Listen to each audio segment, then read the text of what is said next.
आमदार बच्चू कडू यांना मुख्यमंत्री शिंदेंनी फोन केलाय। तात्काळ फोन करून बच्चू कडूंना मुंबईमध्ये बोलावलं गेलंय। शेतमजूर आणि दिव्यांगांच्या प्रश्नांसाठी बच्चू कडूंनी सरकारवर दबाव आणला होता। ते महायुतीची साथ सोडणार अशी चर्चा होती। त्यानंतर शिंदेंनी कडूंना बोलावून घेतलेलं आहे।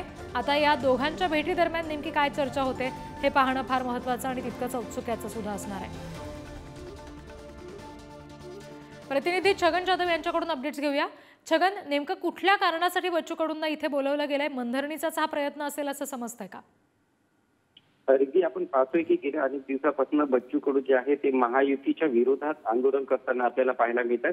9 ऑगस्ट रोजी संभाजीनगर या ठिकाणी जे शेतकरी, शेतमजूर आणि दिव्यांगांसाठी मोठ्या संख्येने या ठिकाणी आंदोलक येऊन या ठिकाणी मोठं आंदोलन झालं होतं आणि त्यामुळे जर पाहिलं तर महायुती सरकारवरती हा दबाव बच्चू कडू तयार करतो आहे। त्यानंतर बच्चू कडूंनी शरद पवारांची भेट घेतलेली होती। अशा सगळ्या पार्श्वभूमीवरती बच्चू कडू नेमकी काय भूमिका घेणार किंवा सरकारच्या विरोधात जाणार का या संदर्भात चर्चा करण्यासाठी आज सूत्रांकडून जी माहिती मिळते ती मुख्यमंत्र्यांनी बच्चू कडूंना त्यांच्या वर्षा बंगल्यावरती दुपारी 12 वाजता बोलवलेलं आहे आणि यामध्ये शेतकरी, शेतमजुरांचे प्रश्न घेऊन आम्ही मुख्यमंत्र्यांकडे जात असल्याची प्रतिक्रिया बच्चू कडू यांनी दिलेली आहे। त्यामुळे मुख्यमंत्री असतील आणि बच्चू कडू या दोघांमध्ये नेमकं काय संभाषण होतं आणि त्यातून नेमकं काय बाहेर येतं याकडे आता सगळ्यांचं लक्ष लागलेलं आहे। रीती निश्चित छगन, आणि या भेटीचे अपडेट्स तुमच्याकडून घेऊ। तुर्तास धन्यवाद दिलेल्या माहितीसाठी।